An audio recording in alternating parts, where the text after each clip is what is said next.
আমাদের লিয়াকত ভাই।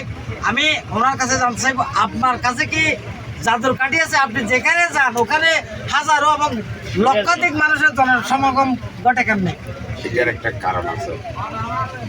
প্রথম নম্বর হচ্ছে এটা আল্লাহর রহমত। দ্বিতীয় নম্বর হচ্ছে আমি একজন সাধারণ কৃষকের ছেলে, শ্রমিকের ভাই। কৃষক বলতে এখানে ধানের কৃষক, লবণের কৃষক, মাছ উৎপাদনকারী, সব কিছু। আমার বাবার প্রফেশনাল সব কিছু ছিল। মানুষ মনে করতেছে লিয়াকত আলী আমাদের ছেলে, লিয়াকত আলী আমাদের ভাই। এটা এক নাম্বার। দুই নম্বর হচ্ছে আমার বন্ধু বান্ধবরা চট্টগ্রাম শহরে আড্ডা দেয়, রেডিসন, পেনিনসুলা, সেন্ট মার্টিন। আমি কিন্তু আড্ডা দিই লালদিঘির পার আর বহতারাতে। কারণ বাঁশখালীর সাধারণ মানুষের সাথে যেখানে দেখা হয়, সেখানে আমি একটি টঙের দোকানে বসে দিনের পর দিন, ঘন্টার পর ঘন্টা আমি বাঁশখালীবাসীর সাথে আড্ডা দিই। তো বাঁশখালীবাসী আমাকে খুব কাছের মানুষ হিসাবে গ্রহণ করেছে, তাই যেদিকে যায় সেদিকে হাজার হাজার মানুষ ছুটে। নেক্সট কোয়েশ্চন, এই যে আমাদের উপকূলীয় চট্টগ্রাম দক্ষিণ জেলার লবণাক্ত কৃষক যারা, বর্তমানে লবণের ন্যায্য মূল্য আমাদের কৃষকরা পাচ্ছে না। আপনি যদি অদূর ভবিষ্যতে যদি পার্লামেন্টে আপনি বাঁশখালীর নির্বাচিত একজন সংসদ সদস্য হয়ে আপনি পার্লামেন্টে যান, তাহলে আমাদের এই দক্ষিণ বাঁশখালীর কৃষক শ্রমিকের লবণের কৃষকদের জন্য আপনার ভূমিকা কি করবেন আপনি?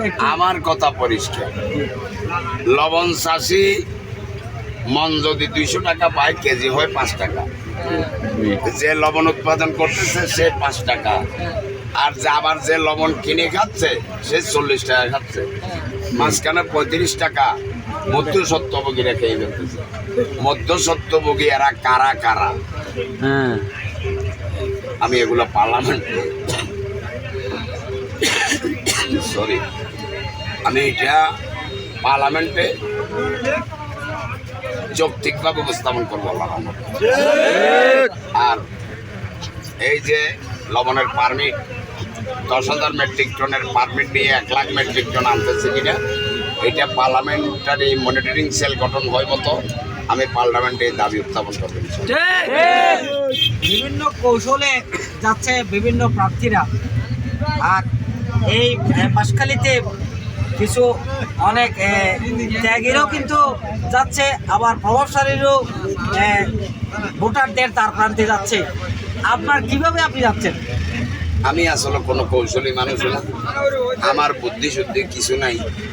আমি একজন ন্যাচারাল মানুষ, মাটির মানুষ।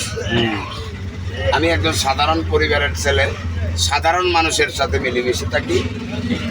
আমি মনে করি সাধারণ মানুষ আমাকে অসম্মান করবে। রাজনীতি যেভাবে আমাকে লাথি দিয়েছে, রাজনীতি লাথি দিয়ে আমাকে ডাস্টবিনে ফেলেছে, ইনশাল্লাহ আমার ফুটবলের সাধারণ মানুষ লাথি দিয়ে পার্লামেন্টে নেবে।